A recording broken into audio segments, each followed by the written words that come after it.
Gold, trusted gold buyers. మీరు తాకట్టు పెట్టిన బంగారాన్ని విడిపించి ఈ రోజు ఉన్న మార్కెట్ ధరకు కొనబడను.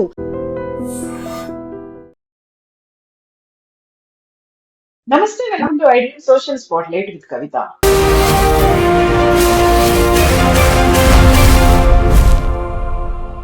ఇరాన్ తో అమెరికా ఇజ్రాయెల్ యుద్ధం మొదలుపెట్టి 6 రోజులు కంప్లీట్ అవుతున్నాయి. ఇప్పటికి కూడా ఇరాన్ గట్టి ఫైట్ నే ఇస్తోంది. యుద్ధ ప్రారంభంలోనే సుప్రీం లీడర్ ఖమేనీని చంపేసిన తర్వాత ఇప్పటికీ బోల్డ్ అంత ఆస్తి నష్టం, ఆయుధ నష్టం, ఆర్థిక నష్టం కలిగింది. చివరికి ఎవరు విన్నర్ అవుతారు? ఈ యుద్ధం ఎన్ని రోజులు కొనసాగుతుంది?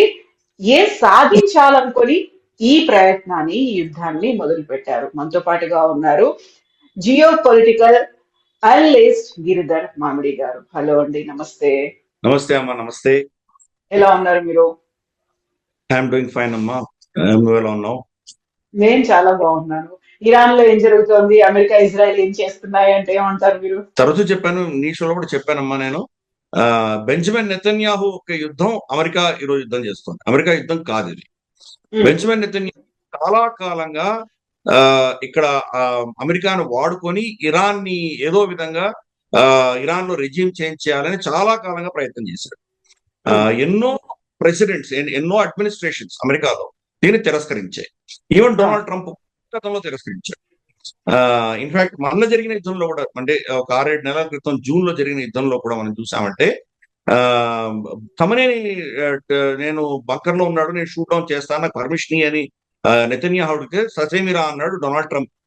నీకు కావాల్సిన వాడు న్యూక్లియర్ సైట్స్ మీద బాంబు వేయాలి కదా, నేను నీకు బాంబు ఇవ్వను, నేనే వచ్చి వేస్తాను అని చెప్పి mother of all bombs, MOP, అది బంకర్ బస్టర్ బాంబ్స్ ఏవైతే ఉన్నాయో అది ఫార్దులో అమెరికానే B-2 బాంబర్స్ వచ్చి వేసి వెళ్ళిపోయాయి.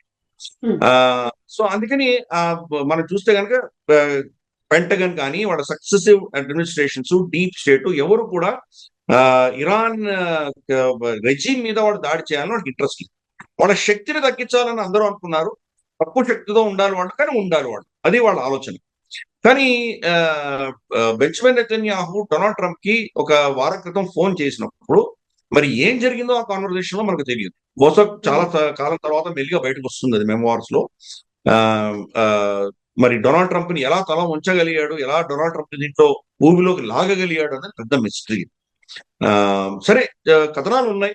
ఫర్ ఇన్స్టెన్స్ అతను ఎప్స్టీన్ ఫైల్స్ లో చాలా ఇబ్బందికరమైన పరిస్థితుల్లో ఉన్నాడని, తర్వాత ఈ టారిఫ్ల విషయంలో ప్రపంచవ్యాప్తంగా మోహన్ చెల్లక అవమానంతో బాధపడుతున్నాడని, ఇలా చాలా ఉన్నాయి, కథనాలు ఉన్నాయి. వాటిని అడ్వాంటేజ్ తీసుకొని బెంజమిన్ నెతన్యాహు అతన్ని ఊబిలో లాగాడు అని చెప్పేసి ఒక కథనం మనం వింటున్నాం మనం.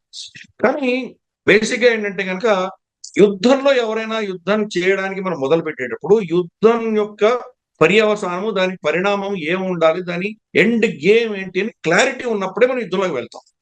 క్లారిటీ లేకుండా వెళ్ళాం. Benjamin Netanyahu clarity. బెంజమిన్ నెతన్యాహుకి ఏంటంటే కనుక ఇరాన్ లో ఉన్నటువంటి అణుశక్తి కెపాసిటీ, తర్వాత వాళ్లకు లాంగ్ రేంజ్ కొట్టగలిగిన మిసైల్ కెపాసిటీ, ఈ రెండింటినీ ధ్వంసం చేయాలి. రేపటి రోజు ఇజ్రాయెల్ మీద వాళ్ళు అస్త్రాలు కానీ డ్రోన్స్ కానీ వేయలేనటువంటి పరిస్థితి తీసుకురావాలి. నెక్స్ట్ స్టెప్ వీలైతే రెజీమ్ చేంజ్ కూడా చేయాలి. ఇజ్రాయెల్ తోటి మైత్రి పెట్టుకున్నటువంటి రెజీమ్ అక్కడ ఉండాలి. వాళ్ళకు బానిసత్వంగా ఉన్నటువంటి ఒక రెజీమ్ తీసుకురావాలన్నది అతనికి క్లారిటీ ఉంది. డొనాల్డ్ ట్రంప్ కి క్లారిటీ లేదు. మొదటి రోజు యుద్ధం చేసినప్పుడు అతను ఇచ్చిందంటే రెజీమ్ చేంజ్ కోసం చేస్తున్నామని స్టేట్మెంట్ ఇచ్చాడు. మరుసటి రోజు వచ్చేసరికి లేదు, రెజీమ్ చేంజ్ మాకు అనవసరం, అది మేము పైనుంచి బాంబులు వేస్తాము, కింద నుంచి ప్రజలే ఉద్యమం చేసి దాన్ని మార్చుకుంటారు, వాళ్ళకి మేము మద్దతు పలుకుతామని చెప్పి రెండో రోజు స్టేట్మెంట్ ఇచ్చాడు. తర్వాత ఏమన్నాడు, లేదు వాడు అణుశక్తి, వాడు ఎప్పుడు అణుబాంబు పెట్టుకోవడానికి వీల్లేదు, వాడు పెద్ద పెద్ద అస్త్రాలు లాంగ్ రేంజ్ మిజైల్స్ తయారు చేసుకుంటున్నాడు, రేపటి రోజు అమెరికాను కూడా హిట్ చేసేటువంటి కెపాసిటీ వాడికి వస్తుంది, అందుకే మేము అటాక్ చేస్తున్నాం అన్నాడు. తర్వాత ఏం చెప్తారు, ఇమ్మినెంట్ థ్రెట్ ఉంది అమెరికాకి, చాలా ఇమ్మినెంట్ థ్రెట్. ఏంటి అంటే, ఓ 10 సంవత్సరాల తర్వాత వాడు మా మీద బాంబులు వేసేటువంటి కెపాసిటీ పెంచుకుంటాడు, అది ఇప్పుడు ఇమ్మీడియట్ థ్రెట్ అన్నట్టుగా వాడు చెప్పాడు. అంటే ఏది కూడా వాళ్ళు చెప్పిన రీజన్స్ ఏవి కూడా ఎక్కడా పొంతనం లేకుండా మాట్లాడుతోంది అమెరికా. మార్కో రూబియో చెప్పాడు, చాలా స్పష్టంగా చెప్పాడు. అంటే ఎక్కడో లీక్ అవుతుంది, బట్ ఎంత కన్ఫ్యూజన్ లో ఉన్నారో మనకు అర్థమవుతుంది. మార్కో రూబియో చెప్పింది ఏంటంటే, ఇజ్రాయెల్ ఇరాన్ కొడుతుంది అని మాకు ఇన్ఫర్మేషన్ వచ్చింది. ఇజ్రాయెల్ ఇరాన్ కొడితే ఇరాన్ రిటాలియేట్ చేసి మా మీద కూడా బాంబులు వేస్తుంది, కాబట్టి వాళ్ళు మా మీద బాంబులు వేయక ముందరే మేము వాళ్ళ మీద కొట్టాము అని చెప్తున్నాడు. అంటే ఏంటి, అమెరికా యుద్ధం కాదు అని ఒప్పేస్తున్నాడు కదా. ఇజ్రాయెల్ కొట్టబోతోంది, మరి ఇజ్రాయెల్ కొడుతుంటే ఇజ్రాయెల్ మీరు ఎందుకు ఆపలేదు? లేదా ఇజ్రాయెల్ వార్నింగ్ ఇచ్చి ఉండొచ్చు, మీరు కొడితే కనుక మేము బరిలో దిగము, ఏమైనా దాని వల్ల ఏమైనా దాని జరిగే రిపర్కషన్స్ ఏమైనా ఉంటే కనుక మీరే ఫేస్ చేయాల్సి వస్తుంది. సరే, మా స్థావరాల మీద వాళ్ళు వేస్తే కనుక దాన్ని కాపాడుకునే దిశగా మేము ఏం చేయాలో మేము డిఫెన్స్ చేసుకుంటాము, కానీ మీతో పాటు ఇరాన్ మీద యుద్ధం చేయడానికి మేము రాము, దాని పర్యవసానం నువ్వే బాధ్యత తీసుకోవాలి అని అమెరికా చెప్పుండొచ్చు కదా.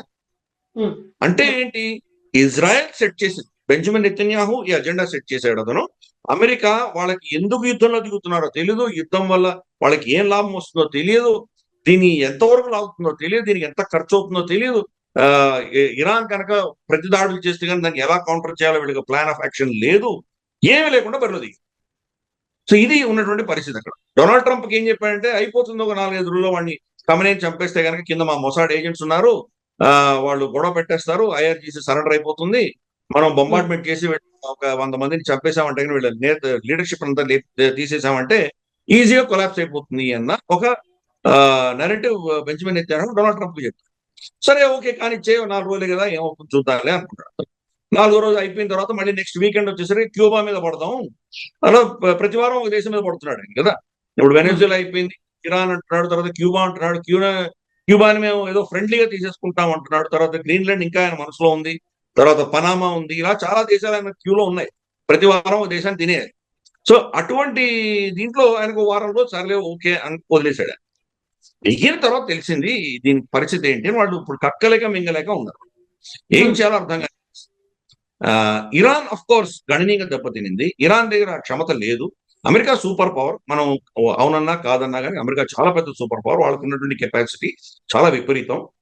సూపర్ పవరే కాదు, వాళ్ళు మానవ హక్కులు వీటికి ఏమి సంబంధం లేకుండా వాళ్ళు ఏం చేయదలుచుకున్నారో అది చేస్తారు, అది సత్యం. సరే, మీరు చేస్తోంది అనైతికము, ఇది చట్ట విరుద్ధము, ఇంటర్నేషనల్ లాకి విరుద్ధము, మీరు మానవ హక్కుల ఉల్లంఘన చేస్తున్నారు, ఈ డైలాగ్ మనం టీవీ డిబేట్ లో మాట్లాడడానికి పనికి వస్తుంది. కానీ ఒక ఇంటర్నేషనల్ సూపర్ పవర్ కి ఏదైతే వరల్డ్ సూపర్ పవర్ ఉందో వాళ్ళకి ఏం పట్టవు. ఎవరు ఈరోజు అమెరికాని ప్రశ్నించినటువంటి దేశం ఈరోజు లేదు, ఎవరు కూడా. సరే, చైనా ఏదో తూతూ మంత్రంగా ఏదో స్టేట్మెంట్ ఇచ్చింది, రష్యా ఏదో స్టేట్మెంట్ ఇచ్చింది, కానీ వాళ్ళు ఏమైనా చేశారా పోనీ? ఈరోజు ప్రపంచంలో 2వ పెద్ద శక్తి చైనా, అమెరికా తర్వాత. మరి ఇంత గొడవలు అవుతుంటే వాళ్ళు ప్రపంచంలో వాళ్ళు ఎందుకు జోక్యం చేసుకోవట్లేదు? నికోలస్ మడోరోని ఎత్తుకుపోతే చైనా ఏం చేసింది? ఏం చేయలేదు కదా. ఇప్పుడు ఇరాన్ మీద ఇంత బొంబార్డ్మెంట్ చేస్తుంటే చైనా ఏమైనా చేస్తుందో చేయట్లేదు. సరే, రష్యా అయితే వాళ్ళు యుద్ధంలో గొడవలో బిజీగా ఉన్నారు, వాళ్ళు ఏం చేయలేరు, అర్థమైంది మనకు. చైనా కూడా ఏం రియాక్ట్ అవ్వట్లేదు. సో అందుకని ఏ దేశం రియాక్ట్ అయ్యి ఆఖరికి 56 ముస్లిం దేశాలలో 46 ముస్లిం దేశాలు ఖమనేని చంపినందుకు వాళ్ళు సంతాపం కూడా ప్రకటించలేదు. భారతదేశం ప్రకటించలేదు, అది వేరే విషయం, కానీ బట్ ఈవెన్ ముస్లిం దేశాలు కూడా ప్రకటించలేదు. సో ఇది పరిస్థితి. డొనాల్డ్ ట్రంప్ గతంలో ఎన్ని యుద్ధాలు చేసినా కానీ అమెరికా నేటో కలిసి వచ్చింది, నేటో కలిసి అమెరికాతో యుద్ధం చేసింది. అఫ్ కోర్స్ అమెరికా కూడా నేటోలో భాగమే, వాళ్ళందరూ కలిసి యుద్ధం చేశారు. ఆఫ్ఘనిస్తాన్ లో కావచ్చు, మనకు ఇంకా ఇతరత్ర ఎక్కడ వాళ్ళు వెళ్ళినా కానీ కూడా ఇవన్నీ కూడా వాళ్ళు కలిసి యుద్ధం చేసినటువంటి. ఇప్పుడు నేటో రావట్లేదు, నేటో వాళ్ళని దీంట్లో బరిలో దిగలేదు. పైపెచ్చు నేటోలో ఉన్నటువంటి చాలా మంది సభ్యులు మా స్థావరాలను వాడుకోకండి చెప్తున్నారు, స్పెయిన్ లాంటివి ఫర్ ఇన్స్టెన్స్. అందుకే నిన్న చూసాం, అన్నాడు స్పెయిన్ తో మా ట్రేడ్ అంతా కట్ చేసుకుంటామని చెప్పి బెదిరిస్తున్నారు. సరే, కరెక్ట్, బట్ స్పెయిన్ తోటి డైరెక్ట్ గా వాళ్ళకి సంబంధాలు లేవు అమెరికాకి, ఎందుకంటే EU ఉంది కదా, యూరోపియన్ యూనియన్ ద్వారా ఆ చర్చలు జరుగుతాయి కాబట్టి స్పెయిన్ ని మాత్రం కట్ చేయలేడు, అతను చేయలేడు, అది అయ్యే పని కాదు. సో ఎనీవే, సో ఇటువంటివి నేటో అలయన్స్ యుద్ధంలో దిగట్లేదు. ప్లస్ అక్కడ గల్ఫ్ దేశంలో ఉన్నటువంటి దేశాలందరూ కూడా మా స్థావరాలు వాడుకోకండి అని వాళ్ళు గతంలో చెప్పారు. అందుకనే ఈ షిప్లను తీసుకొచ్చి అక్కడ యుద్ధం చేస్తున్నాడు. సో ఇది బెంజమిన్ నెతన్యాహు ఇజ్రాయెల్ యొక్క యుద్ధం మాత్రమే. దాంట్లో అనవసరంగా ఈ యొక్క ఊబిలో అమెరికా ఇరుక్కుంది, బయటికి ఎలా రావాలో అర్థం కావట్లేదు. సో అందుకనే మొదటి రోజు కొట్టేసిన తర్వాత ఏమన్నాడు, ఇరాన్ లో వాళ్ళు నాతో మాట్లాడడానికి సిద్ధంగా ఉన్నారు, మాట్లాడుతున్నారు అని చెప్పేదో ఊరికే ఊతపదం వాడాడు. లార్జాని వాళ్ళ గతంలో ఈ నెగోసియేషన్స్ చేసినటువంటి వ్యక్తి, వాళ్ళ సుప్రీంకోర్టు గతంలో చీఫ్ జస్టిస్, బహుశా అతను కూడా అయతోల్లా అయినా మనం ఆశ్చర్యపడక్కర్లేదు, ఎందుకంటే వీళ్ళు చాలా మంది చంపుకుంటూ పోతుంటారు కదా. ఇప్పుడు ఖమెనీ కుమారుణ్ణి వాళ్ళు కొత్త అయతోల్లాగా అపాయింట్ చేశారు, రేపటి రోజు అతన్ని చంపేస్తే ఒకసారి లార్జాని అవ్వచ్చు. లార్జాని ఆ లిస్ట్ లో ఉన్నాడు. లార్జాని అతను ట్వీట్ చేసి ససేమిరా మేము అమెరికాతో ఎట్టి పరిస్థితుల్లో చర్చ చెయ్యము అని చాలా స్పష్టంగా చెప్పాడు. ఉమ్, సో మేము ప్రతీకారం తీర్చుకుని తీరుతామని చెప్పాడు. తర్వాత ఒమాన్ మీద కూడా దాడి జరిగింది. ఇన్ని దేశాల మీద దాడి జరుగుతూ ఒమాన్ మీద కూడా జరిగింది. డుకోమా వాళ్ళ పోర్ట్ మీద కూడా ఒక దాడి జరిగింది. దాడి జరిగితే అందరూ ప్రశ్నించారు. ఆ, ఈ మనకు ఇరానియన్ ఫారెన్ మినిస్టర్ కూడా ప్రశ్నించారు. మీకు ఒమాన్ మీ మిత్ర దేశం కదా, మీకు అమెరికాతో చర్చలు చేయడానికి మధ్యవర్తిత్వం వహించారు కదా వాళ్ళు, అటువంటిది ఒమాన్ మీద మీరు ఎందుకు దాడి చేశారు అంటే అతను ఏమన్నాడంటే మేము అంతా తెహరాన్లో కూర్చొని నిర్ణయం తీసుకోము, ఇండివిజువల్ కమాండర్స్ ఆ ఏరియాలో ఉన్న వాళ్ళకి మేము కంప్లీట్ గా నిర్ణయం వదిలేసాము, అందుకని మేము అందరం చనిపోయినా కానీ యుద్ధం సాగుతుంది, కాబట్టి లోకల్ కమాండర్ నిర్ణయించాడు, మాకు సంబంధం లేదు అని చెప్పాడు. ఉమ్, సో పరిస్థితి అక్కడ. కాబట్టి ఎంతమందిని చంపినా నెక్స్ట్ లెవెల్ ఆఫ్ లీడర్షిప్ ఉండడానికి సిద్ధపడే వాళ్ళు దీంట్లో దిగారు. ఇదే సేమ్ మోడల్ ఇరాన్ హమాస్ లో, హిజ్బుల్లాలో, హౌతీలలో ఇదే పెట్టారు వాళ్ళు. వాళ్ళకి తెలుసు అమెరికా కానీ చాలా మందిని చంపుతారు, వాళ్ళ నేతృత్వం అంతా పోతుంది అని తెలుసు. ఫర్ ఇన్స్టెన్స్ నస్రుల్లాని చంపేశారు, ఏమైంది? హిజ్బుల్లా ఉంది. అలాగే మనం యాహ్యా సిన్వర్ ని చంపేశారు, ఏమైంది? హమాస్ ఇప్పుడు కూడా ఉంది. ఇలా ఎంతో మందిని గతంలో కూడా చంపుకుంటూ వెళ్ళారు. మొసాడ్ ఆపరేషన్స్ చూస్తే కనుక అసలు అదొక పెద్ద జేమ్స్ బాండ్ స్పై థ్రిల్లర్ లా ఉంటాయి. ఎలా వీళ్ళని ట్రాక్ చేస్తారు, వీళ్ళు సూట్ కేసు బాంబులు పెడతారు, ఎలా వాళ్ళ బటర్ నైఫ్ లో వాళ్ళకి ఏదో విషం పెట్టి చంపుతారు, ఇలా వాళ్ళకి ఏదో స్విచ్ ఆన్ చేయగానే ఎలా పేలిపోతారు అంటే అంత అద్భుతంగా వీళ్ళు చేశారు మొసాడ్. ఇంతమందిని చంపినా కానీ కూడా ఆ సంస్థలు, ఆ టెర్రరిస్ట్ ఆర్గనైజేషన్స్ ఏం అవ్వట్లేదు, ఇంకెవరు ముందుకొస్తున్నారు. ఆ స్ట్రక్చర్ అనేది ఇరాన్ క్రియేట్ చేసింది. వాళ్ళ దేశంలో కూడా అదే ఉంది పరిస్థితి. ఇప్పుడు 10 మంది నాయకులను చంపినా 11వ వాడు వస్తాడు. సో అందుకని ఒక వ్యక్తియో కుటుంబం ఆధారంగానో లేదు. ఈ యొక్క కాంప్లికేషన్స్ అర్థం చేసుకోకుండా డొనాల్డ్ ట్రంప్ ఈ యుద్ధంలో దిగాడు కాబట్టి దీని ఎండ్ గేమ్ ఎలా ఉంటుందో ఈరోజు అమెరికాకి తెలియదు, ఇజ్రాయెల్ తెలియదు. ఇజ్రాయెల్ కావాల్సిందంటే ఏంటంటే అమెరికా జోక్యం కావాలి. ఇప్పుడు ఇది ఇజ్రాయెల్ యుద్ధం కాదు, అమెరికా యుద్ధం. సో బెంజమిన్ నెతన్యాహు ఎంతో కాలంగా 2-3 దశకాలుగా ప్లాన్ చేస్తున్నది ఈ రోజు ఆయన కళలో దానికి ఒక కొలిక్కి వచ్చాయి. సో అందుకని అమెరికాని దించేసి ఇంకిప్పుడు బెంజమిన్ అయితే వెనకాల కూర్చోవచ్చు. సరే వాళ్ళు బొంబార్డ్మెంట్ చేస్తున్నారు, వాళ్ళు చేస్తున్నారు ఇజ్రాయెల్, కానీ ఇప్పుడు యుద్ధం అంతా కూడా అమెరికా సెంట్రిక్ అయిపోయింది. కాబట్టి ఇప్పుడు అమెరికా ఇరాను మధ్యలో వాళ్ళ యుద్ధం, ఖర్చు అంతా అమెరికన్ ట్యాక్స్ పేర్లు పెట్టుకోవాలి, అమెరికన్ అస్త్రశస్త్రాలు తీసుకురావాలి, వాళ్ళు కొట్టుకోవాలి. మరి అమెరికాని సమర్థించే దేశాలు ఏవొస్తాయో తెలీదు. ఇది అక్కడ ఉన్నటువంటి పరిస్థితి. ఈ ముస్లిం దేశాలు ఏవైతే ఉన్నాయి, జీసీసీ కావచ్చు, గల్ఫ్ లో ఉన్నటువంటి దేశాలన్నీ కూడా వీళ్ళకి పెద్ద ప్రాబ్లం ఏంటంటే ఈ రోజు వాళ్ళు కనుక ఇరాన్ కి వ్యతిరేకంగా యుద్ధం మొదలు పెడితే పరిస్థితి ఏమవుతుంది? వాళ్ళ దేశంలోనే వాళ్ళ ప్రజలు తిరగబడతారు. ఎందుకు? ఒక యహూదీ దేశమైనటువంటి జ్యూ దేశాన్ని సమర్థిస్తూ ఇంకొక ముస్లిం దేశాన్ని మీరు అటాక్ చేస్తున్నారు. సో ముస్లిం ఉమ్మాలో మనలో మనం కొట్టుకొని ఎవరి కోసం కొట్టుకుంటున్నారు? ఒక యహూదీ జూవిష్ స్టేట్ కోసం మీరు కొడుతున్నారు అన్నటువంటి నెరేటివ్ వాళ్ళు పెట్టారు. అందుకని వీళ్ళెవరూ యుద్ధంలో దిగట్లేదు, వాళ్ళని వాళ్ళు రక్షించుకునే ప్రయత్నం చేస్తున్నారే కానీ ఎవరు కూడాను అమెరికాకి సమర్థిస్తూ యుద్ధంలో దిగట్లేదు. సో ఇది అంత కన్ఫ్యూషన్. సరే రేపటి రోజు వాళ్ళ మీద పెద్ద ఎత్తున దాడులు జరిగితే బహుశా వాళ్ళు కూడా బరిలో దిగాల్సిన అవసరం రావచ్చు. ఈ ఈ సిచ్యువేషన్ అంతా కూడాను నెక్స్ట్ లెవెల్లో ఎక్కడెక్కడ కాంప్లికేషన్స్ వెళ్తాయో తెలియట్లేదు. సౌదీ అరేబియాము పాకిస్తాన్ వాడుకునే ప్రయత్నం చేస్తున్నారు. పాకిస్తాన్ కి సౌదీ అరేబియాకి గత సంవత్సరం వాళ్ళు ఒక ఒప్పందం చేస్తున్నారు, నేటో లాంటి ఒప్పందం. ఒక దేశం మీద దాడితే ఇంకో దేశం కూడా బరిలో దిగుతుంది అని చెప్పేసి వాళ్ళు ఒప్పందం చేసుకున్నారు. ఇప్పుడు దాన్ని ఇన్వోక్ చేస్తోంది సౌదీ అరేబియా. మా దేశం మీద బాంబులు పడుతున్నాయి, మిజైల్స్ వస్తున్నాయి, కాబట్టి మమ్మల్ని కాపాడడానికి నువ్వు రా అని చెప్పి పాకిస్తాన్ చెప్పారు. పాకిస్తాన్ గత్యంతరం లేకుండా పెడుతున్నారు.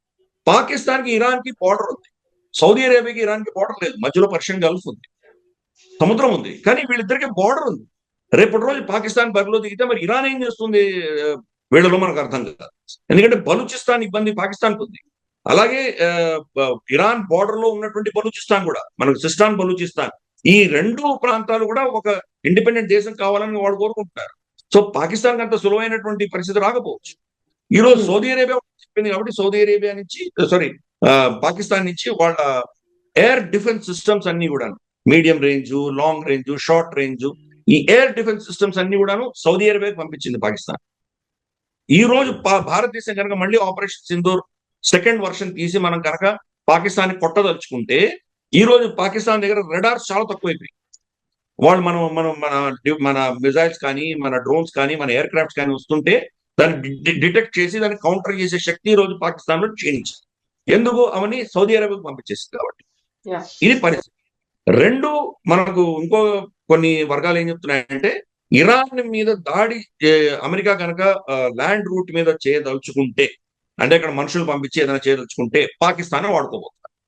ఆల్రెడీ పాకిస్తాన్ వాడుకుంటున్నారు. వాళ్ళ ఐఆర్ఎస్ అంటారు, ఇంటెలిజెన్స్ రికగ్నైజెన్స్ సర్వేలెన్స్. ఇవి చేయడానికి వాళ్ళ డ్రోన్స్ కానీ వాళ్ళ రీపర్స్ కానీ ఏవైతే ఉన్నాయో అవన్నీ పాకిస్తాన్ ఎయిర్ స్పేస్ వాడుకుంటున్నాయి. పాకిస్తాన్ లో ఉన్నటువంటి రన్వేలు వాటిల్లో వాళ్ళు ల్యాండ్ అయ్యి అక్కడ రీఫ్యూల్ అయ్యి అక్కడి నుంచి టేక్ ఆఫ్ అవుతున్నారు. గ్వాదర్ తో సహా. గ్వాదర్ చైనా కట్టింది, గ్వాదర్ తో సహా వాడుకుంటున్నారు. కంప్లీట్ గా అమెరికాకి వాళ్ళు హస్తగతం చేశారు. అమెరికా దాన్ని వాడుకుంటుంది. ఇంక ఏ దేశాలు ఎయిర్ స్పేస్ వాడుకోవడానికి వాళ్ళు పర్మిషన్ ఇవ్వకపోయినా పాకిస్తాన్ వాడుకుంటున్నారు. కాబట్టి రేపటి రోజు ఆల్రెడీ వాళ్ళ defence minister Khawaja Asif Iran కి వార్నింగ్ ఇచ్చాడు. మా ఇద్దరి మధ్యలో ఒప్పందం ఉంది, నువ్వు కనుక సౌదీ అరేబియా మీద ఏమైనా బాంబులు వేస్తే మేము కూడా యుద్ధంలో దిగాల్సి వస్తుంది అని వార్నింగ్ ఇచ్చాడు. దానికి ఇరాన్ ప్రతిస్పందించి ఏం చెప్పిందంటే, నువ్వు బరిలో దిగి చూడు, నీ పరిస్థితి ఏమవుతుందో చూడు వాళ్ళు చెప్పారు. సో అందుకని ఇది పరిస్థితి ఏ దిశగా వెళ్తుందో, ఎన్ని యాంగిల్స్ ఉన్నాయో మనకు చెప్పడం చాలా కష్టం. రోజు రోజుకి డెవలప్ అవుతుంది. రేపు యుద్ధంలో దిగమని సౌదీ అరేబియా పాకిస్తాన్కి చెప్తే గత్యంతరం లేక యుద్ధంలో దిగాల్సి వస్తుంది పాకిస్తాన్. పాకిస్తాన్ యుద్ధంలో దిగిందంటే కానీ సౌదీ అరేబియా తనే యుద్ధం చేయకపోవచ్చు, పాకిస్తాన్ దింపచ్చు. ఎందుకంటే చనిపోతే పాకిస్తాన్ పాకిస్తాన్ దిగిందంటే మరి ఇరాన్ ఎటువంటి కౌంటర్ అటాక్ చేస్తుంది? ఇరాన్ కూడా లీవర్స్ ఉన్నాయి వాళ్ళ దగ్గర. ఇక్కడ ఉన్నటువంటి బలూచీలు ఎవరైతే ఉన్నారో వాళ్లకు ఫండింగ్ ఇవ్వచ్చు, వాళ్ళు మనకు ఇరాన్ ఇవ్వచ్చు. లేదా ఇక్కడ చాలా పెద్ద పెద్ద మిసైల్స్ కొట్టి వీళ్ళ స్థావరాలు గ్వాదర్ లాంటి సీపోర్ట్ ని లేపేయచ్చు వాళ్ళు. అలాగే మనం చూస్తే కనుక మనకు అక్కడి నుంచి తాలిబాన్ ఆఫ్ఘనిస్తాన్ నుంచి వాళ్లకు ఫండింగ్ ఇచ్చి, వాళ్ళకు ఎయిర్ ఫోర్స్ డ్రోన్స్ ఇచ్చి ఆ సైడ్ నుంచి పాకిస్తాన్ ఇబ్బంది పెట్టేటువంటి ప్రయత్నాలు ఇరాన్ చేయొచ్చు. సో మల్టిపుల్ ఫ్రంట్స్ లో వాళ్ళు యుద్ధం చేసే కెపాసిటీ రోజు మరి పాకిస్తాన్ ఉందా? ఆల్రెడీ ఆఫ్ఘనిస్తాన్ తోనే ఓడిపోతున్నారు వాళ్ళు. ఆఫ్ఘనిస్తాన్ వచ్చేసి వాళ్ళ నూర్ఖాన్ ఎయిర్ బేస్ మీద వాళ్ళు డ్రోన్స్ తో అటాక్ చేస్తేనే దిక్కు దివడం లేదు. న్యూక్లియర్ అటాక్ చేయాలంటే నూర్ఖాన్ ఎయిర్ బేస్ పాకిస్తాన్ చాలా కీలకం. అటువంటి నూర్ఖాన్ ఎయిర్ బేస్ మీదే ఆఫ్ఘనిస్తాన్ ఏమి ఎయిర్ ఫోర్స్ లేనటువంటి ఒక టెర్రరిస్ట్ దేశం, వాళ్ళు అటాక్ చేస్తే వీళ్ళు తట్టుకోలేకపోయారు. పెద్ద న్యూక్లియర్ శక్తి వీళ్ళు పోయి అక్కడ ఏం యుద్ధం చేస్తారు. అందుకని ఇవన్నీ రోజు రోజుకి కాంప్లికేషన్స్ పెరుగుతున్నాయి. డొనాల్డ్ ట్రంప్ మాత్రం నేను ఇందాక చెప్పినట్టు ఊబిలో కూరాడు. ఆయన ఊబి నుంచి బయటికి ఎలా అర్థం కావట్లేదు, ఇంకా ప్రగల్భాలు పడుతున్నాడు. మాకు అన్ఎండింగ్ సప్లై ఉంది, మాకు అసలు ఎన్ని సంవత్సరాల నుంచి మా దగ్గర అస్త్రాలు ఉన్నాయని చెప్తున్నాడు. చెప్పి మళ్ళీ ఈ డిఫెన్స్ ప్రొడక్షన్ కంపెనీలు అందరితోటి ఎమర్జెన్సీ మీటింగ్ పెట్టాడు ఈరోజు. ఎందుకు పెట్టాడు అంటే, ఇప్పుడు వాళ్ళ ప్రొడక్షన్ లైన్ ఇంక్రీజ్ చేయండి, ఇంకా చాలా ఎక్కువ తయారు చేయండి అని చెప్పడానికి పిలుస్తున్నాడు. ఎంత తయారు చేసినా కానీ ఈ గేమ్ ఆఫ్ అట్రిషన్ లో ఎంతకాలం తట్టుకోగలడు? వీళ్ళు ఏం చేశారంటే ఇంతవరకు చాలా అస్త్రశస్త్రాలు యుక్రెయిన్ కి ఇచ్చేశారు. ముందర తర్వాత వీళ్ళు అమ్మారు, యూరోపియన్ యూనియన్ కొనుక్కొని యుక్రెయిన్ కి ట్రాన్స్ఫర్ చేసింది. కాబట్టి వీళ్ళ దగ్గర స్టాక్స్ చాలా తక్కువ ఉన్నాయి. ప్రొడక్షన్ చేస్తే కూడా వీళ్ళ ప్రొడక్షన్ కెపాసిటీ మించి అక్కడ వీళ్ళ నష్టాలు చవి చూడాల్సి వస్తుంది. సో యుక్రెయిన్ మరి ఏమి ఇస్తారు వీళ్ళు? యుక్రెయిన్ కూడా డిమాండ్ ఉంది కదా, వాళ్ళు కూడా మాకు కావాలి లేకపోతే తట్టుకోలేమంటున్నారు కదా. అంటే ఇంకా అప్పుడు రష్యాకి ఫ్రీ హ్యాండ్ ఇస్తారా? రష్యా పోయి కీవ్ ని కొట్టేసి జెలెన్స్కీని చంపడమో అరెస్ట్ చేయడమో చేసి దాన్ని మొత్తం కబ్జా చేసుకునేంత వరకు వీళ్ళు వదిలేస్తారా? లేదు, అక్కడ రష్యాకి వ్యతిరేకంగా ఏదో చేయాలి అంటే కనుక మరి అస్త్రాలు అక్కడికి ఎన్ని పంపిస్తారు, ఇరాన్ వ్యతిరేకంగా ఎన్ని పెట్టుకుంటారు? ఇవన్నీ కూడా పెద్ద ప్రశ్న. ఇవి ఏమీ ఆలోచన చేయకుండా బరిలో దిగాడు. అందుకని ఈ ఇబ్బందులన్నీ వస్తున్నాయి. రోజు రోజుకే దాన్ని ఎలా హ్యాండిల్ చేయాలో అర్థం కావట్లేదు. ఒక ఇంపార్టెంట్ ఘటన 2 రోజుల క్రితం జరిగింది, నీకు కూడా తెలుసమ్మా. అది 3 F-15 ఎయిర్ క్రాఫ్ట్స్ ని ఫ్రెండ్లీ ఫైర్ లో షూట్ డౌన్ చేసాము కువైట్ వాళ్ళ డిఫెన్స్ ఫోర్సెస్ అని వాళ్ళు చెప్పుకున్నారు. రైట్. దీంట్లో యాక్చువల్గా ఇప్పుడు ఏం తెలుస్తుంది అంటే F-18 ఎయిర్ క్రాఫ్ట్ షూట్ చేసి, కువైట్ లో ఉన్నటువంటి F-18 ఎయిర్ క్రాఫ్ట్ షూట్ చేసి. మరి కువైట్ F-18, అమెరికా F-15 రెండు అమెరికానే తయారు చేసింది, రెండు లాకిడ్ మార్టినే తయారు చేశాయి. మరి అటువంటిప్పుడు ఈ యొక్క కమ్యూనికేషన్స్ ఎందుకు అంత కన్ఫ్యూజన్ లో ఉన్నాయి? IFF అంటారు యుద్ధంలో, ఐడెంటిఫైయింగ్ ఫ్రెండ్ అండ్ ఫో. ఆకాశంలో చాలా విమానాలు తిరుగుతుంటాయి. మన విమానం ఏది, మన శత్రు విమానం ఏది ఎలా తెలియాలి? దానికి కొన్ని ప్రోటోకాల్స్ ఉంటాయి, దానికి ఎలక్ట్రానిక్ సిగ్నేచర్స్ ఉంటాయి. ఆ సిగ్నేచర్ ప్రకారం ఒక ఎయిర్ క్రాఫ్ట్ మన ముందర ఉంది, ఎయిర్ క్రాఫ్ట్ ఇది ఏంటి అని మనకు దాని ఎలక్ట్రానిక్ బీమ్ కొడితే IFF లో మనకి ఇది ఫ్రెండ్ అని తెలుస్తుంది. కాబట్టి దాన్ని షూట్ చేయం. లేకపోతే ఇది ఫ్రెండ్ కాదు అనుకుంటే దాన్ని షూట్ చేయొచ్చు. సో ఈ ప్రోటోకాల్స్ ఏమేమి? మీ ఓన్ అలైన్స్ మీ ప్రోటోకాల్స్ ఇవ్వలేదు కదా, దాంతో మిమ్మల్ని షూట్ చేశారు. రేపు మిమ్మల్ని మీరే షూట్ చేసుకునే పరిస్థితి ఏంటి? అది ఇరాన్ షూట్ చేసిందని బ్లేమ్ చేస్తే పరిస్థితి ఏంటి? సో ఇది ఏ లెవెల్ పెడుతుందో తెలియదు. ఇప్పుడు ఇరాన్ వాళ్ళు ఎన్ని రోజులు వీళ్ళ దెబ్బలు తట్టుకోగలరు, తట్టుకుని వాళ్ళు నిలబడగలరా? ఒక వారం 10 రోజుల తర్వాత వీళ్ళ దగ్గర anti missile, anti drone batteries వీళ్ళ దగ్గర ఖర్చు అయిపోతాయి అమెరికా ఇజ్రాయెల్ దగ్గర. అప్పుడు వాళ్ళు వీళ్ళ మీద దాడులు, ఇంకా పెద్ద ఎత్తున దాడులు చేస్తే అమెరికా పరిస్థితి ఏంటి? ఈ రోజు 6 మంది చనిపోయారు. ఇది 60 మందో లేదా 100 మంది దాకా వెళితే అమెరికన్ సైనికులు చనిపోతే వాళ్ళ దేశంలో ఎటువంటి రియాక్షన్ రాబోతుంది? దాన్ని తట్టుకోగలరా? సో ఇవన్నీ కూడా ఓపెన్ ఎండెడ్ క్వశ్చన్స్ అమ్మ. అందుకని ఎవరైనా వారం ఉంటుంది, 2 వారాలు ఉంటుంది, అమెరికా గెలిచిపోతుంది, లేదు ఇరాన్ కొట్టేస్తోంది, ఇరాన్ చాలా చాలా అస్త్రాలు ఉన్నాయి అంటే మన పరిస్థితి ఏంటంటే మనం ఎవరో పక్షం తీసుకుంటున్నాం. ఎవరి పక్షమో తీసుకుని దాన్ని జస్టిఫై చేయడానికి అన్ని లాజిక్లు పెడుతున్నాం. అన్ని లాజిక్స్ కరెక్ట్. ఇరాన్ గెలవచ్చు, అమెరికా గెలవచ్చు. సో అందుకని ఇది ఈ సిచ్యువేషన్ అనేది ఎవాల్వింగ్ సిచ్యువేషన్ కాబట్టి నేను అన్ని కోణాల్లో చెప్పే ప్రయత్నం చేశాను. సో ఇప్పుడు మన సిచ్యువేషన్ లో ఎలా ఉన్నది, ఏ దేశం ఎలా ప్రవర్తిస్తోంది, సిచ్యువేషన్ ఎలా మారుతోంది అన్నది నేను మీ ముందు పెట్టేటువంటి ప్రయత్నం చేశాను. సో ఇజ్రాయెల్ ఏమో మైండ్ గేమ్ ప్లే చేసింది, ఇరాన్ ఏమో చాలా స్మార్ట్ గేమ్ చేస్తోంది. ఈ రెండింటి మధ్యలో అమెరికా నలిగిపోయింది. అమెరికాని ఈ దీనిలో ఊబిలో లాగాడు బెంజమిన్ నెతన్యాహు. ఒకసారి మనం క్విక్ శాండ్ అంటాం కదా, ఊబిలో దూరిన తర్వాత దాన్ని బయటికి ఎలా వస్తుంది? ఎవరో పెట్టి లాగాలి కదా, లాగేవాడు ఎవడున్నాడు? ఎవరు వీళ్ళు సమర్థపడట్లేదు. ఇజ్రాయెల్ ఏం లేదు, ఆయన పక్కన కూర్చొని చూస్తాం. ఇజ్రాయెల్ వాళ్ళు చేయాల్సింది వాళ్ళు కొట్టుకుంటారు, బాంబు చేసుకుంటున్నారు, అంతకుమించి వాళ్ళు ఏం చేయట్లేదు. సో ఇది ఈ పరిస్థితులలో నెక్స్ట్ ఏమవుతుంది? గల్ఫ్ దేశాలు ఏమవుతుంది? వాళ్లకు నేనున్నాను అనే భరోసాతోటి బిలియన్స్ ఆఫ్ డాలర్స్, అంటే గత 40-50 సంవత్సరాల్లో కనీసం అంటే కొన్ని ట్రిలియన్స్, 10-15 ట్రిలియన్ డాలర్స్ ఈ దేశాలని అమెరికా ముట్టజెప్పాయి. ఎందుకు? వీళ్ళు స్థావరాలు పెట్టుకున్నారు, వాళ్ళ అస్త్రశస్త్రాలు కొనుక్కున్నారు, మీకు మిమ్మల్ని ప్రొటెక్ట్ మేమే చేస్తామన్నారు. ఫర్ ఇన్స్టెన్స్ మక్కా మదీనా 70 శతకంలో ఎవరో వచ్చి దాన్ని కబ్జా చేసుకుని దాన్ని కాబాలో ఉన్నటువంటి రాయిని వెరక్కొట్టి టాయిలెట్ కింద వాడుకున్నాడు. సో దాన్ని మళ్ళీ దాన్ని ఏదో విధంగా దాన్ని కష్టపడి వాళ్ళు మళ్ళీ దాన్ని అతని దగ్గర నుంచి తీసుకొని అతన్ని చంపేసి మళ్ళీ తీసుకొచ్చి పెట్టారు. అప్పటి నుంచి అమెరికా ప్రోటోకాల్స్ ఉన్నాయి, అమెరికన్ ఏవాక్స్, అమెరికన్ ఎయిర్ అసెట్స్, అవి మక్కా మదీనాను కాపాడుతుంది. అలాగే రాజ కుటుంబాన్ని కూడా అమెరికా కాపాడుతున్నామని చెప్పి వాళ్ళ దగ్గర బిలియన్స్ ఆఫ్ డాలర్స్ తీసుకున్నారు. ఇప్పుడు ఏం కాపాడుతున్నారు మీరు? ఇరాన్ నుంచి మిసైల్స్ పడుతుంటే మీరు ఏం చేయట్లేదు కదా. ఇజ్రాయెల్ కి మీరు ఐరన్ డోమ్ ఇచ్చారు, కానీ ఈ దేశాన్ని మీరు ఎలా ప్రొటెక్ట్ చేస్తున్నారు? 5,50,000 బ్యారెల్స్ రోజుకి చమురు తీయగలిగినటువంటి కెపాసిటీ ఉన్నటువంటి రిఫైనరీ మీద వాడు దాడి చేసి దాన్ని మూసేసేయగలిగాడు ఇరాన్. అమెరికా ఏం చేసింది? అలాగే గ్యాస్ సప్లై ఖతార్ లో బంద్ అయిపోయింది.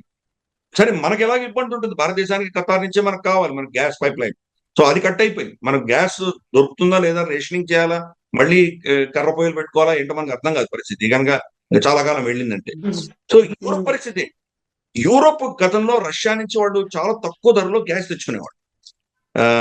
జో బైడెన్ హయాంలో వీళ్ళు ఒక ఉగ్రవాదిలా దేశంలా ప్రవర్తించి అమెరికా ఆ గ్యాస్ పైప్ లైన్ పేల్చేసి యుక్రెయిన్ లో ఎవరికో పైసలు ఇచ్చి దాన్ని పేల్ చేయించింది.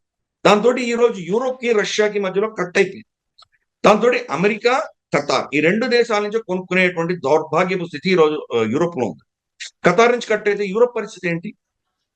సో ఈ ఎమర్జింగ్ సిచ్యువేషన్స్ లో ఏమవుతాయో మనకు తెలియదు. ఇప్పుడు ఇరాన్ టార్గెట్ ఏం చేస్తోంది? పెద్ద పెద్ద టార్గెట్ కాదు, స్ట్రాటజిక్ టార్గెట్ కొడుతుంది. ఎక్కడ కొట్టింది అది? అమెరికన్ స్థావరాల మీద. అన్ని దేశాల్లో, బహ్రెయిన్ కావచ్చు, ఖతార్ కావచ్చు, యుఏఈ కావచ్చు, సౌదీ కావచ్చు, అన్ని దేశాల్లో కూడా అమెరికన్ స్థావరాల మీద దాడులు జరిగినాయి. 2 అమెరికన్ ఎంబసీస్ మీద జరిగింది. 3 వీళ్ళ CIA హెడ్ క్వార్టర్స్ రియాద్ లో, దాని మీద దాడి జరిగింది. అంటే మీ ఎంబసీలని, మీ CIA హెడ్ క్వార్టర్ ని కూడా మీరు రక్షించుకోలేకపోతే మమ్మల్ని రక్షిస్తారు, ఇరాన్ వ్యతిరేకంగా మీరు ఏమి అటాక్ చేయగలరు? మెసేజ్ ఏమవుతుంది? కాబట్టి ఇది మనం అబ్జర్వ్ చేయాలి.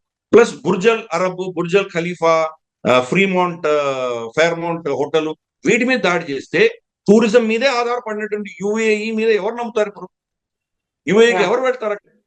అంతేకాదు, UAE ప్లేస్ ఆఫ్ డెస్టినేషన్ చాలా శాంతియుతంగా ఉంటుంది, ఇక్కడ సురక్షితంగా ఉంటారు కాబట్టి అందరూ వచ్చి ఇన్వెస్ట్ చేశారు. ఫర్ ఇన్స్టెన్స్ లక్ష్మీ మిత్తల్ అతను దుబాయ్కి షిఫ్ట్ అవుతున్నాడు. ఎందుకంటే లండన్ లో ఈ లెఫ్టిస్ట్ భావజాలం ఉన్నటువంటి ప్రభుత్వం, కేఆర్ స్టార్మర్ ప్రభుత్వం పనికిమాలిన పిచ్చి పిచ్చి ట్యాక్సులు వేయడము, ఈ ఇల్లీగల్ ఇమిగ్రేషన్ ప్రోత్సహించడము, సోషల్ సెక్యూరిటీ అని చెప్పేసి ఈ సోషలిజం పేరిట వాళ్ళ దేశాన్ని భ్రష్టు పట్టిస్తుంటే ధనికులు ధనవంతులు అందరూ కూడాను దుబాయ్కి షిఫ్ట్ అవుతారు. కాబట్టి Dubai is a place of destination. ఈ రోజు వాళ్ళ పరిస్థితి ఏంటి?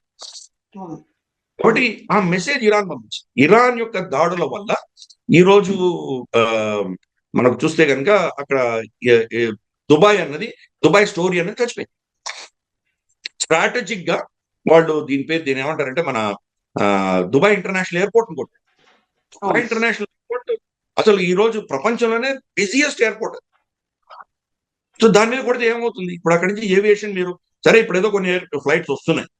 ఒక డ్రోన్ ఒక ఫ్లైట్ లో అందరు కూర్చొని ఉండగా 300 మంది కూర్చొని ఉండగా ఆ ఫ్లైట్ టేక్ ఆఫ్ అవుతున్నప్పుడు ల్యాండ్ అయినప్పుడు ఒక డ్రోన్ వచ్చి దాన్ని కొట్టి వీళ్ళు చనిపోతే పరిస్థితి ఏమవుతుంది యుఏకి? అది స్ట్రాటజీగా ఇరాన్ యుద్ధం చేస్తుంది. రేపటి రోజు వీళ్ళ ఆయిల్ వెల్స్ కానీ లేదా వీళ్ళ గ్యాస్ ఫీల్డ్స్ కానీ దాని మీద దాడి చేయొచ్చు. 3 ఆ దేశంలో అన్ని ఎడారి ప్రాంతాలు అవన్నీ వాళ్ళకు నీళ్లు సముద్రం నుంచి తీసుకుంటారు. సముద్రం నుంచి నీళ్ళు తీసుకొని డీసాలినేషన్ ప్లాంట్ దాన్ని రీప్రాసెస్ చేసి ఆ నీళ్ళే వాడుకుంటారు. వాళ్ళు డీసాలినేషన్ ప్లాంట్స్ మీద వాళ్ళు దాడి చేయడం మొదలుపెట్టి ఈ దేశాలు ఏమవుతాయి? సో ఈ వీక్నెస్లు ఉన్నాయి. అందుకని అమెరికా ఎక్కడుంది? మిమ్మల్ని ప్రొటెక్ట్ చేస్తామని చెప్పి వీళ్ళు ఏమైనా నాకు అక్కర్లేదు, నేను చేయాల్సింది చేశాను, వాళ్ళు చెప్పేసాను, అయిపోయింది, నేను వెళ్ళి గోల్ఫ్ కోర్స్ లో మరాలాగ్లో గోల్ఫ్ ఆడుకుంటానంటే పరిస్థితి. ఒక స్ట్రాటజిక్ షిఫ్ట్ అవుతుంది ప్రపంచం. అమెరికా యొక్క ఆధిపత్యం అన్నది ఇప్పుడు ఎవరు తీసేయలేరు. America still super power. అమెరికాకు వ్యతిరేకంగా ఎవరు నిలబడి మాట్లాడే శక్తి ఎవరికి లేదు. కానీ అమెరికా మీద భరోసా, వాళ్ళ మీద నమ్మకం పోయింది కాబట్టి క్రమేపీ ప్రత్యామ్నాయాలు వస్తాయి. ప్రత్యామ్నాయాలు ఏ దిశగా వస్తాయో తెలియదు. ఏ ఒక్క దేశం కూడా వాళ్ళకి వ్యతిరేకంగా నిలబడేటువంటి పరిస్థితి లేదు. కూటమిలు రావచ్చు, కూటమిలు వచ్చినా కానీ కూడా కూటమిలో వాళ్ళు కొట్టుకుంటారు కదా. ఇప్పుడు బ్రిక్స్ ఉంది, మనకు ఏదైనా అక్కడ కరెన్సీ కానీ ఏదైనా డాలర్ ఆల్టర్నేట్ తీసుకొస్తే మనం ఎందుకు ఒప్పుకుంటాం? దాంట్లో 60-70% చైనా ఆధిపత్యం ఉంటుంది కాబట్టి మనం ఒప్పుకోవచ్చు. కాబట్టి ఇది ఒక విధమైనటువంటి అన్సర్టన్ అన్కంట్రోల్డ్ సిచ్యువేషన్ వెళ్ళిపోతున్నాం. ఇది ఏ పరిస్థితి జరుగుతుంది మనకు తెలియదు. రెండవ ప్రపంచ యుద్ధంలో చాలా క్లియర్ కట్ గా యూకే అప్పుడు ఉన్నటువంటి సూపర్ పవర్ స్ట్రైట్ గా అమెరికాకి ట్రాన్స్ఫర్ చేశారు. వాళ్ళ బంగారం ఇచ్చేశారు, వాళ్ళ పౌండ్ ని తీసి డాలర్ ని ఇది చేశారు, కరెన్సీగా చేశారు, ఈజీగా ట్రాన్స్ఫర్ అయింది. ఈ రోజు అలా అవ్వదు. చైనాకి ఇచ్చే పరిస్థితి లేదు. చైనాని ఎవరు నమ్మరు. చైనా యువాన్కి అసలు దానికి విలువ లేదు. వాళ్ళు ఒక మ్యానిపులేటెడ్ కరెన్సీ. డాలర్ తోటి ఎంత ధరలో ఉండాలి అనేది వాడి ఇష్టం. వాడు ఎలా నిర్ణయిస్తే అలా అవుతుంది. మార్కెట్ ఫోర్సెస్ ప్రకారం ఉండదు. ఇన్ఫాక్ట్ దాంట్లో చాలా ఫేక్ కరెన్సీస్ ఉన్నాయి. అదే సిరీస్ లో ఉన్నవి 5-6 దొరికినాయి యువాన్ కరెన్సీస్ అని చాలా మంది చెప్తున్నారు. కాబట్టి ఈ రోజు ఎవరు దాన్ని నమ్మరు. ట్రాన్సాక్షన్ లో వాడుకోవచ్చు కానీ దాని రిజర్వ్ కరెన్సీకి ఎవరు వాడరు యువాన్ని. కాబట్టి డాలర్ రీప్లేస్ చేసే పరిస్థితిలో యువాన్ కూడా లేదు. ఇంకేముంది నెక్స్ట్? మిగిలింది బంగారం. అందుకని ఈరోజు బంగారం ధరలు ఇంత గణనీయంగా పెరుగుతుంది. కాంప్లెక్స్ సిచ్యువేషన్ అనేది ఉంది. ఇంకా పాప్కార్న్ చేతిలో పెట్టుకొని, కోక్ చేతిలో పెట్టుకొని ఒక సినిమా చూడాలి అంతే. జరుగుతున్న సినిమా చూడాలి తప్ప మనకి ఏమి చేయలేదు. ఒక హారర్ మూవీ చూడాల్సిందే అంతే. కరెక్ట్. ఎస్ అండి. Thank you so much Giridhar గారు. థ్యాంక్ యూ అండి. And for more videos, please subscribe to iDream. Please subscribe to iDream. Please subscribe iDream. And please subscribe to iDream. For more videos, subscribe to iDream. please like, share and subscribe to the channel. Congratulations, iDream. Subscribe to iDream. Subscribe to iDream. So subscribe to iDream Media. iDream ki iDream team andarki huge congratulations. Please subscribe iDream Media. Please subscribe to iDream. Subscribe iDream. Please subscribe to iDream. iDream అంటే నా కళల ఛానల్ను subscribe చేసుకున్న నోరు తిరుగుతలేదు. మీరైతే గంట గుర్తు కొట్టండి. For more such videos, please subscribe to iDream. Subscribe to iDream. Please subscribe to iDream. Please subscribe iDream Media. Please do subscribe to iDream. Please subscribe to iDream Media. For best entertainment and information, please subscribe iDream. And don't forget to subscribe to iDream.